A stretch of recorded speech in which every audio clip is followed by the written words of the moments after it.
Unit first में हम chapter number 4 का वो कर रहे हैं। तो चैप्टर नंबर 4 के में जो आज का नेक्स्ट टॉपिक है वो है गोलीय संधारित्र की धारिता। तो गोलीय संधारित्र होता है कि परस्पर समान एवं विपरीत प्रकृति के आवेश से युक्त लगभग समान आकार वाले सकेंद्री चालक गोलों से बनी हुई युक्ति को गोलीय संधारित्र कहते हैं। सकेंद्रीय का मतलब होता है कि दो गोलों का केंद्र क्या हो, एक ही हो, उसको हम बोलते हैं सकेंद्रीय। तो समान एवं विपरीत प्रकृति के आवेश से युक्त समान आकार वाले सकेंद्रीय चालक गोलों से बनी हुई युक्ति को हम बोलते हैं गोलीय संधारित्र। तो देखना इसकी धारिता में निकालनी है। गोलीय संधारित्र की धारिता वो किस प्रकार से आएगी वो अब हम निकालेंगे यहाँ पर। तो अपने पास ये कोई गोलीय संधारित्र है।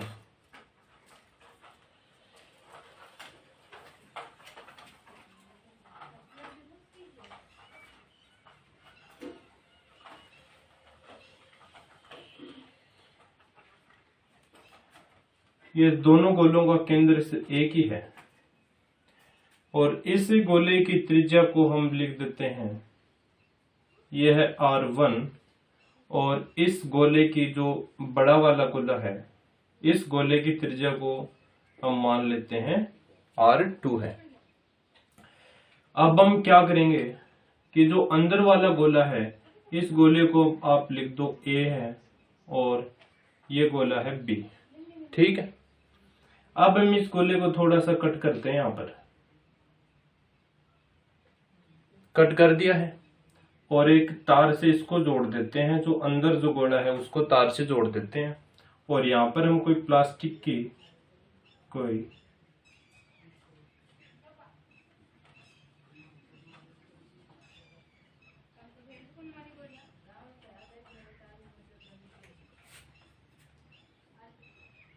ये प्लास्टिक की कोई किट यहां पर लगा देते हैं ताकि अगर इसमें हम आवेश प्रवाहित करें तो ये जो बी गोला है इसमें प्रवाहित न हो, इसलिए यहाँ पर कोई प्लास्टिक की किट है वो लगा दी जाती है।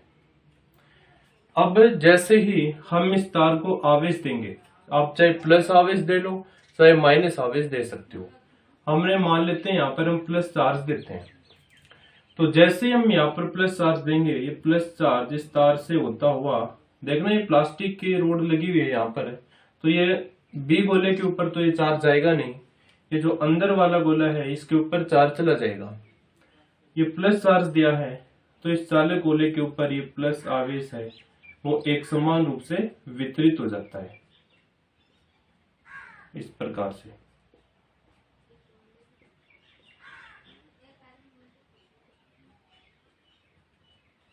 इस प्रकार से ये आवेश प्लस इस गोले के ऊपर एक समान रूप से वितरित हो जाता है। अब ये जो बी गोला है, इस बी गोले के जो नजदीक भाग है, यहाँ पर प्रेरण के कारण चार्ज है वो माइनस उत्पन्न होता है। प्रेरण के कारण यहाँ पर चार्ज आ जाता है माइनस।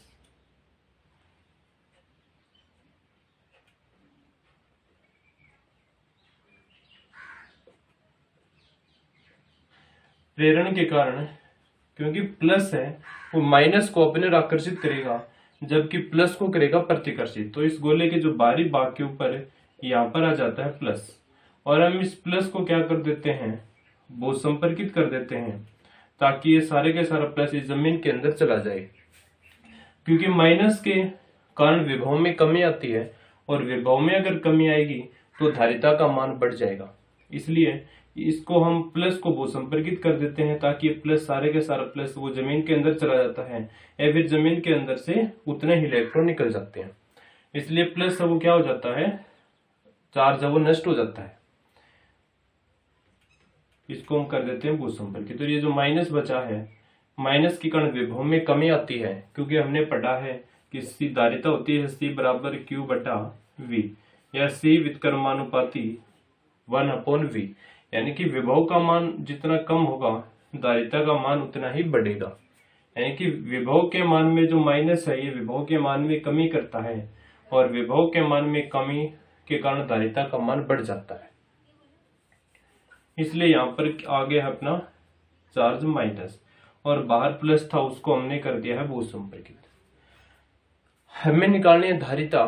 तो देखना धारिता कैसे निकालेंगे। तो यहां पर हम लिखेंगे धारिता की परिभाषा से। धारिता की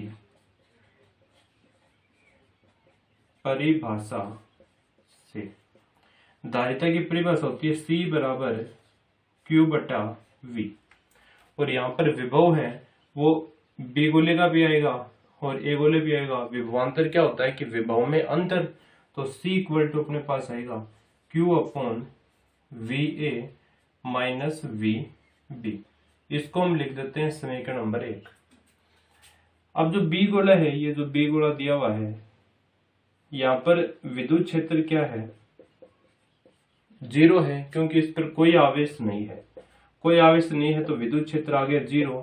अगर विद्युत क्षेत्र 0 है तो विभव भी क्या होगा, 0 होगा। यानी कि B गोले के ऊपर विभव कितना है, 0 है, क्योंकि इसके ऊपर कोई चार्ज नहीं है। क्योंकि हमें पता है कि V बराबर होता है E इंटू में D। विद्युत क्षेत्र E का मान 0 है तो V का मान भी क्या होगा, 0।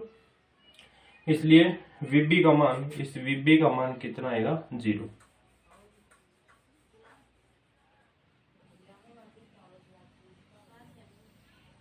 यानी कि यहां पर हम लिखेंगे B गोला बहुत संपर्कित है,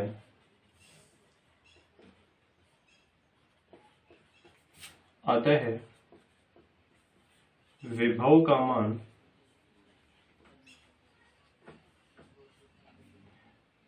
जीरो होगा। यानी कि जो B गोले पर विभव है वो अपने पास क्या आएगा, 0। इसको हम लिख देते हैं समीकरण नंबर 2। ये हो गया समीकरण नंबर 1 और ये हो गया समीकरण नंबर 2। अब हमें VA का मान निकालना है और जैसे ही VA का मान आएगा हम इस समीकरण 1 में रख देंगे तो हमारे पास में संधारित्र की धारिता वो आ जाएगी। अब देखना, ये A गोला है, A गोले के ऊपर प्लस भी चार्ज है, यानी कि इसके ऊपर स्वयं के जो आवेश के कारण पे विभव उत्पन्न होगा। और ये जो माइनस चार्ज है, ये माइनस चार्ज भी इस गोले A के ऊपर विभव उत्पन्न करेगा। एक तो स्वयं का जो चार्ज दिया हुआ प्लस, इसके कारण गोले A पर विभव उत्पन्न होगा, और दूसरा जो विभव उत्पन्न होगा वह जो माइनस चार्ज दिया हुआ है, इस माइनस आवेश के कारण भी इस गोले पर विभव उत्पन्न होगा। तो हम यहाँ पर लिखेंगे प्लस Q आवेश के कारण गोले A पर विभव और माइनस Q आवेश के कारण गोले A पर विभव। यानी कि यहाँ पर हम लिखेंगे प्लस Q आवेश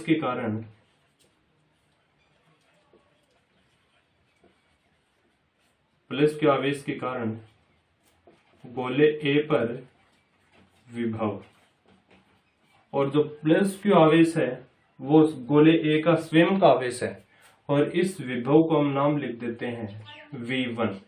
और बिंदु आवेश के कारण विभव होता है KQ बटा R।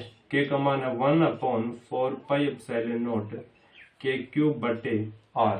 यानी कि प्लस के कारण जो त्रिज्या है वो इसकी दूरी है, तो इसकी दूरी कितनी है, R1। ठीक है। अब माइनस Q, और जो माइनस Q आवेश है वो गोले B पर आवेश है, तो माइनस Q आवेश के कारण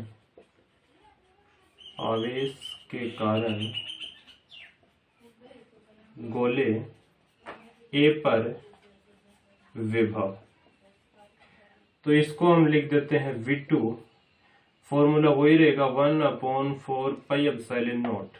आवेश माइनस आवेश है, यानी कि जो बिंदु, जो गोला B दिख रहा है उसके ऊपर है माइनस चार्ज, तो यहाँ पर हम लिखेंगे माइनस का Q बटे त्रिज्या है माइनस की गोले की, देख सकते हो आप, ये बड़े वाले गोले की त्रिज्या यह है R2। यहाँ पर लिख देते हैं R2। अब गोले A पर कुल विभव हम निकालेंगे, तो V1 और V2 को जोड़ देंगे दोनों को। तो यहाँ पर लिखेंगे गोले A पर कुल विभव, गोले A पर कुल विभव, तो VA बराबर V1 प्लस V2। तो VA बराबर V1, और V1 का मान ये रहा 1/4 पाई एप्सिलॉन नॉट Q बटे R1 प्लस, और यहाँ पर है माइनस, तो प्लस माइनस हो गया माइनस 1/4πε0 Q/R2। अब VA बराबर करेंगे तो Q/4πε0 इसमें भी है और Q/4πε0 इसमें भी है, तो ये हम कॉमन ले लेते हैं Q/4πε0। अंदर बचेगा 1/R1 माइनस 1/R2, या फिर हम इसको और सरल करेंगे VA = Q/4πε0। इसका लघुत्तम आ गया है R1 R2, ऊपर बचेगा R2 माइनस R1। ये अपने पास VA का मान आ गया है और VB का मान समीकरण 2 से है, इसको आप समीकरण लिख दो 3।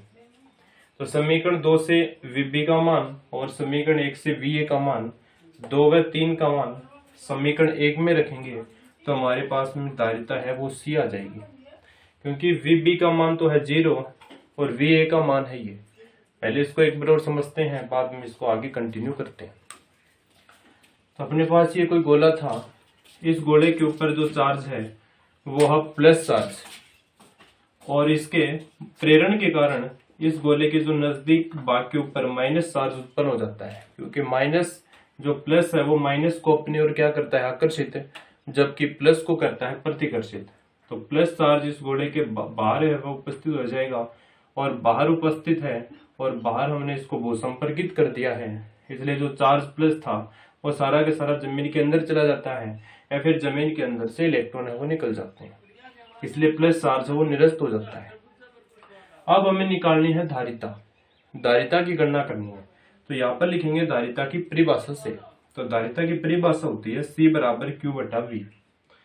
तो विभव यानी कि दो बिंदुओं के विभव का अंतर ही होता है विभवांतर। तो VA और माइनस का VB, तो VA माइनस VB इसमें आ जाएगा विभवांतर, क्योंकि दो गोलों का जो अंतर होता है विभव का उसी को हम बोलते हैं विभवांतर, VA माइनस VB। इसको हम लिख देते हैं समीकरण नंबर 1। अब जो B गोला है वो है भूसंपर्कित, यानी कि B गोले के ऊपर कोई भी चार्ज नहीं है। तो कोई भी चार्ज नहीं है तो विद्युत क्षेत्र का मान होगा 0। अगर विद्युत क्षेत्र 0 है तो विभव V का मान भी कितना होगा, 0, यानी कि VB के ऊपर विभव का मान है 0। तो VB = आ गया है 0, इसको समीकरण नंबर दे दिया 2। अब जो गोला A बच गया है, एक तो स्वयं के आवेश के कारण इसके ऊपर विभव उत्पन्न होगा, और एक जो -Q आवेश यहाँ पर दिया हुआ है यह भी इस गोले के ऊपर विभव उत्पन्न करेगा। तो सबसे पहले ये खुद का जो आवेश है प्लस, उसके कारण विभव कितना आएगा, 1/4πε0 Q/R1। और एक जो गोला B है उसके कारण गोले A पर विभव आएगा, यानी कि -Q आवेश के कारण गोले A पर विभव आएगा, वो आएगा V2 = 1/4πε0 इंटू माइनस आवेश के कारण है तो -Q/R2। तो गोले A पर जो कुल विभव होगा वो होगा VA = V1 + V2। तो इसको अगर आगे हम सरल करेंगे तो अपने पास VA बराबर आएगा Q/4πε0 R2 - R1 R1 × R2। अब हम इसको कंटिन्यू करते हैं। इसको अब पहले आप इसका स्क्रीनशॉट है वो ले लेना, फिर इसको आगे करते हैं। देखना अब आगे इसको कर लेते हैं, इसको साफ कर देते हैं।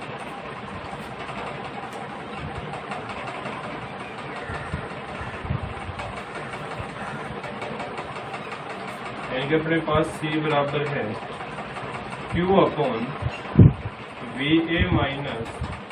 VB।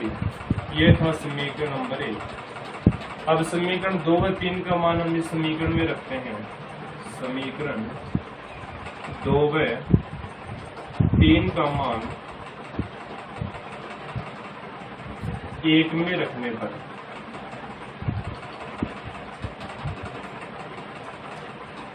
समीकरण 2 व 3 का मान आप हम 1 में रखेंगे तो देखना अपने पास क्या वैल्यू आएगी।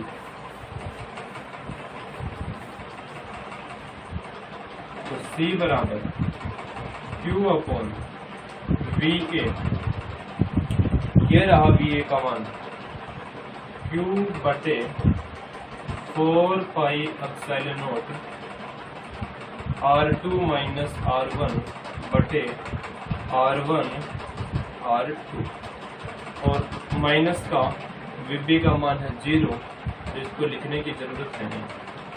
तो C इक्वल टू, तो Q से Q कैंसिल हो गया है, 4 पाई एप्सिलॉन नॉट और R1 R2 ऊपर चला जाएगा, तो 4 pi epsilon naught R1 R2 बटे R2 माइनस R1, ये अपने पास धारिता है वो आ जाएगी।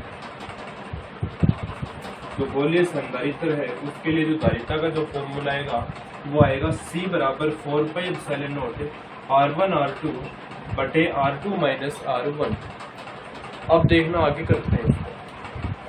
यदि जो ये इस प्रकार से अपने दो गोले थे, इसके अंदर कोई एप्सिलॉन R पैरावैक्तांक का कोई पदार्थ भरा हुआ है, तो धारिता कितनी आएगी? ये जो धारिता थी ये अपने आई है निर्वात के लिए, ये थी निर्वात के लिए। लेकिन अगर इसमें कोई पैरावैक्तांक पदार्थ अगर हम भर दें दोनों गोलों के मध्य, तो धारिता की किस प्रकार से आएगी वो हम देखेंगे। यानी कि यदि गोलों के मध्य एप्सिलॉन R पैरावैक्तांक वाला पदार्थ भरा हो, तो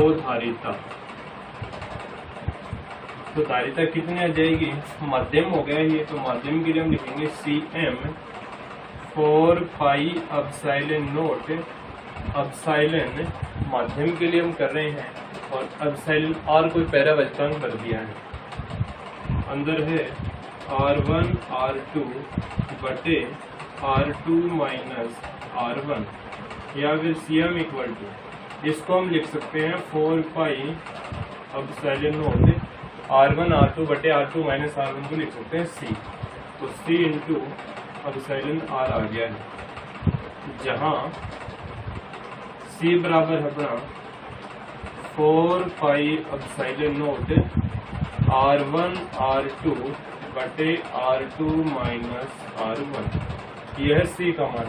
तो अगर कोई अपने पास ये दो गोले थे, उनके मध्य इसमें कोई एप्सिलॉन R पैरावैक्तांक का कोई पदार्थ अगर भरा हो, तो अपने पास धारिता कितनी आएगी? Cm इक्वल टू, जो अपने पास मूल धारिता थी उसकी एप्सिलॉन R गुना अधिक आएगी, तो Cm इक्वल टू हो गया C इंटू एप्सिलॉन R। अब देखेंगे जो अगली कंडीशन है वो उसकी हम बात करते हैं। देखिए इससे आगे तो पहले आप इसका स्क्रीनशॉट है वो लेना, फिर इसको आगे कंटिन्यू करते हैं।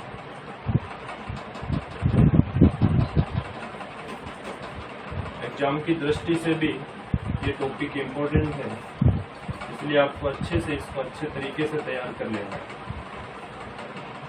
यानी कि अपने पास C बराबर है 4 pi epsilon naught R1 R2 और R2 माइनस R1, तो C इक्वल टू हम करेंगे तो 4 pi epsilon naught 1 upon R2 minus R1 बटे R1 R2, और C equal to 4 pi epsilon naught 1 upon, इसको हम लिख सकते हैं R2 बटे R1 R2 माइनस R1 बटे R1 R2, तो R2 से R2 कैंसिल हो गया है, R1 से R1 कैंसिल हो गया है, तो C बराबर बचेगा 4 pi epsilon naught 1 upon R1 minus 1 upon R2।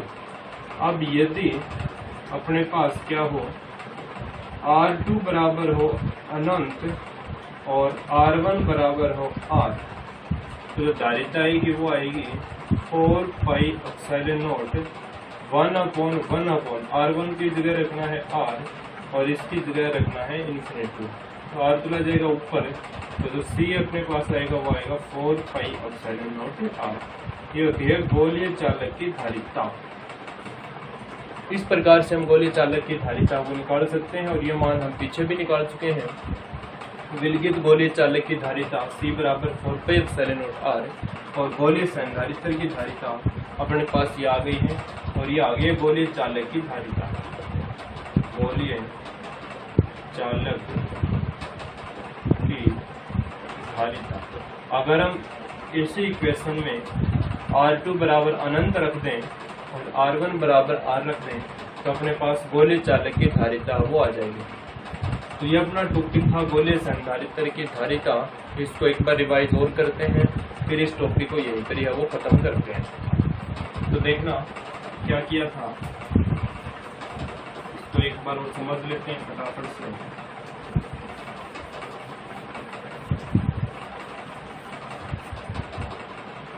परस्पर समान एवं विपरीत प्रकृति के आवेश से युक्त लगभग समान आकार वाले सेकेंडरी चालक गोलों से बनी हुई युक्ति को गोलीय संधारित्र कहते हैं।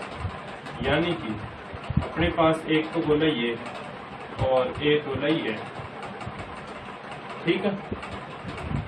इसको थोड़ा सा अच्छे से बनाते हैं।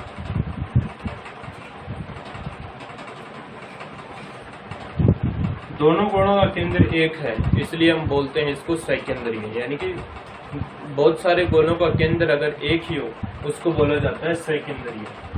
तो इसकी त्रिज्या को हम नाम लिख देते हैं R1 और इसकी त्रिज्या को हमने माना था R2। अगर हम इस चालक गोले को आवेश देंगे, चाहे आप इसको प्लस का आवेश दे दो चाहे माइनस का आवेश दे दो, उससे कोई फर्क नहीं पड़ेगा। अगर हम इसको प्लस आवेश देंगे, ये इस पर अगर हम इसको प्लस आवेश देंगे तो यहाँ पर इसके प्रेरण के कारण माइनस आवेश उत्पन्न हो जाएगा। अगर यहाँ पर इसको माइनस देंगे तो यहाँ पर प्रेरण के कारण प्लस उत्पन्न हो जाएगा। बस ये इसमें थोड़ी सी हो जाएगा। अब जैसे ही अगर हम इसको थोड़ा सा इसको काट दिया है और इसको यहाँ से इसको चालक तार से जोड़ दिया है और यहाँ पर प्लास्टिक की कोई वस्तु यहाँ पर जोड़ देते हैं ताकि ये गोला आवेशित न हो इस तार के कारण। तो जैसे मैं इसको प्लस चार्ज दे दो या फिर माइनस चार्ज दे दो, इनमें से कोई भी एक चार्ज आप दे सकते हो। अगर जैसे ही हम इसको प्लस चार्ज देंगे तो प्लस इस गोले के ऊपर एक समान रूप से वितरित हो जाएगा, एक समान रूप से वितरित हो गया है। और इसके प्रेरण के कारण तो इसके नजदीक जो गोला है उसके पास में आवेश उत्पन्न हो जाएगा माइनस, क्योंकि जो प्लस है वो माइनस को अपने आकर्षित करेगा और प्लस को क्या करेगा, प्रतिकर्षित। और माइनस के कारण विभव में आती है कमी। अगर विभव में अगर कमी होगी तो धारिता का मान बढ़ेगा, इसलिए यहाँ पर है माइनस। और इस प्लस को देखना, हमें विभव को ज्यादा कम से कम करना होता है, इसलिए इस प्लस को हम क्या कर देते हैं, वो संपर्कित कर देते हैं। इसे सारा का सारा प्लस जमीन के अंदर चला जाता है या जमीन के अंदर से उतने ही इलेक्ट्रॉन निकल जाते हैं। अब ये R1 R2 है, इसके कारण और इसकी जो प्लेट है इसके जो यहाँ पर है, इसमें हम कोई अपसरण R कोई पैराबैल्तांक वाला पदार्थ वो भर देते हैं। अपसरण R वाला पैराबैल्तांक पदार्थ भरेंगे तो इसकी धारिता में क्या हो जाएगी, वृद्धि हो जाएगी। हमें निकालनी थी धारिता, तो धारिता C बराबर होती है Q/V। तो C बराबर विभवांतर होता है कि दो बिंदुओं के विभव का अंतर, इसको बोला हमने नाम दिया है A, इसको नाम दिया है B। तो विभवांतर हो जाएगा VA माइनस VB। अब ये जो B गोला है इसके ऊपर आप देख सकते हो कोई भी आवेश उपस्थित नहीं है, कोई आवेश नहीं है, तो विद्युत क्षेत्र होगा 0। अगर विद्युत क्षेत्र 0 है तो विभव भी इस बिंदु पर क्या होगा, 0। यानी कि B गोले के ऊपर विभव 0। हमें निकालना सिर्फ A बिंदु के कारण। अब A जो गोला A है इसके ऊपर प्लस है, जो स्वयं का जो आवेश है, स्वयं का आवेश है प्लस, और ये जो दूसरा गोला है माइनस, ये भी इसके ऊपर क्या उत्पन्न करता है, विभव उत्पन्न करता है। तो सबसे पहले प्लस Q यानी कि गोले A पर स्वयं के आवेश के कारण विभव और जो B के कारण इस पर विभव, वो हमें निकालना है। तो V1 हमने निकाल लिया था KQ बटे R1 और V2 हमने निकाल लिया था, यानी कि जो माइनस के कारण इस गोले A पर विभव, ये माइनस का निकाल लिया था KQ बटे R2। अब कुल विभव निकालेंगे गोले A पर, तो हम इसको जोड़ देंगे V1 प्लस V2। तो अपने पास जो मान आएगा वो मान हम इस समीकरण में रखेंगे, तो अपने पास गोलीय संधारित्र की धारिता का व्यंजक आ जाएगा। अगर हम गोलीय चालक की धारिता निकालेंगे तो हम R1 की जगह रख देंगे R और R2 की जगह रख देंगे अनंत। तो हमारे पास में गोले चालक की धारिता का व्यंजक C बराबर 4 पाई एप्सिलॉन नॉट R है, वो आ जाएगा। और ये हम पीछे भी निकाल चुके हैं। तो इस प्रकार से हमारा गोलीय संधारित्र की धारिता का ये टॉपिक था। अच्छा इंपॉर्टेंट टॉपिक था, इसको अच्छे तरीके से आपको याद रख लेना है। आज का टॉपिक बस यही करते हैं, कल नेक्स्ट टॉपिक वो स्टार्ट करेंगे। अब इसमें एक एग्जांपल और आता है गोलीय संधारित्र की धारिता से रिलेटेड ही। अब एक एग्जांपल और कर लेते हैं। फिर हम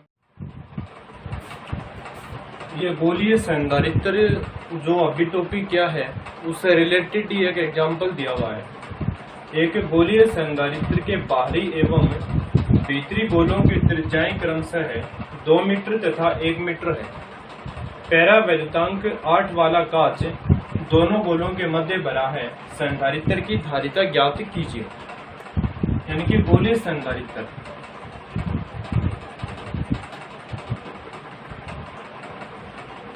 इस प्रकार से अपने पास एक गोलीय संधारित्र दिया हुआ है। ये इसकी त्रिज्या R1 मान लेते हैं और इसकी त्रिज्या मान लेते हैं R2। एक गोलीय संधारित्र के बाहर की जो त्रिज्या है वो है 2 मीटर, जो R2 का मान है वो है 2 मीटर तथा भीतरी त्रिज्या दे रखी है 1 मीटर, जो R1 का मान दिया हुआ है 1 मीटर। पैरावैद्युतांक एप्सिलॉन R बराबर 8, इसमें एप्सिलॉन R बराबर 8 पैरावैद्युतांक का कोई कांच है, इसके मध्य भरा हुआ है। यहाँ पर हम मान लेते हैं 4 प्लस, यहाँ पर माइनस। संधारित्र की धारिता ज्ञात कीजिए। यानी कि R1 का मान दे रखा है 1 मीटर, R2 का मान दे रखा है 2 मीटर और एप्सिलॉन R का मान दे रखा है 8। तो धारिता का फॉर्मूला होता है माध्यम के लिए Cm बराबर 4 pi epsilon not epsilon R R1 R2 बटे R2 माइनस R1। यह फॉर्मूला अभी हमने निकाला है। तो Cm equal to epsilon R epsilon naught R1 R2, इसको हम नीचे लेके आते हैं 1/4 पाई एप्सिलॉन नॉट और ये है R2 माइनस R1। तो Cm बराबर एप्सिलॉन R, ये 4 पे एप्सिलॉन नॉट को तो नीचे लेके आए गए हैं। एप्सिलॉन R R1 R2, इसको हम नीचे लेके आए हैं R2 माइनस R1। अब एप्सिलॉन R का मान दिया हुआ है 8, R1 का मान दिया हुआ है 1, R2 का मान दिया है 2। 1/4 पे एप्सिलॉन नॉट का मान होता है 9 गुणा 10 की पावर 9। R2 माइनस R1 का मान 2 माइनस 1। तो Cm बराबर 8 को 2 से गुणा करेंगे तो अपने पास आएंगे 16 बटे कितना है 9 गुणा 10 की पावर 9 और 2 में से 1 घटाएंगे 1 ही बचेगा। तो Cm बराबर 16 बटे 9 और ये 10 की पावर 9 प्लस में है, ऊपर जाते हो जाएगा 10 की पावर माइनस 9। तो 16 में हम 9 का भाग देंगे, 9 एकम 9, 9 7 63, 1.7 8 गुणा 10 की पावर माइनस 9। अब धारिता का मात्रक होता है फेरेड, तो यहाँ पर हम लिख देते हैं फेरेड। तो 1 फेरेड ये दिया हुआ 10 की पावर माइनस 9, तो इसको हम नैनो फेरेड लिख सकते हैं। तो 1.78 नैनो फेरेड। ये अपने पास जो गोलीय संधारित्र की धारिता वो हो जाएगी Cm इक्वल टू 1.78 नैनो फेरेड। यानी कि अपने पास ये दिया गया था R1 का मान 1 मीटर, R2 का मान 2, पैरावैद्युतांक का मान 8। ये फॉर्मूला अभी हमने पढ़ा है। Cm इक्वल टू 4 पे epsilon not epsilon R1 R2 minus R1 सारे के सारे मान रख दिए, कैलकुलेशन की है और ये अपने पास आंसर वो आ गया।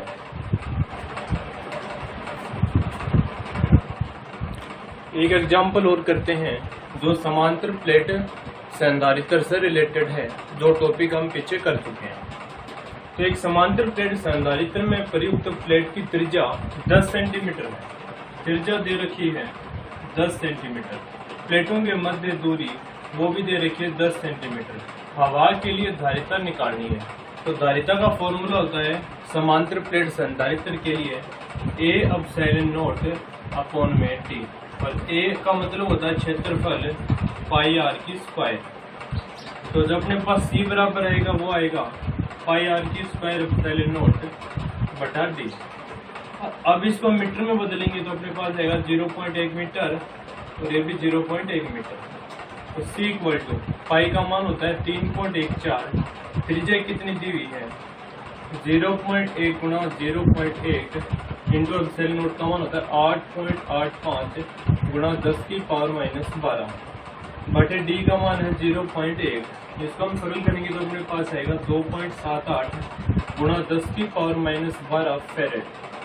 ये पिको फेरेड होता है, तो 2.78 पिको फेरेड इसका आंसर वो आ जाएगा।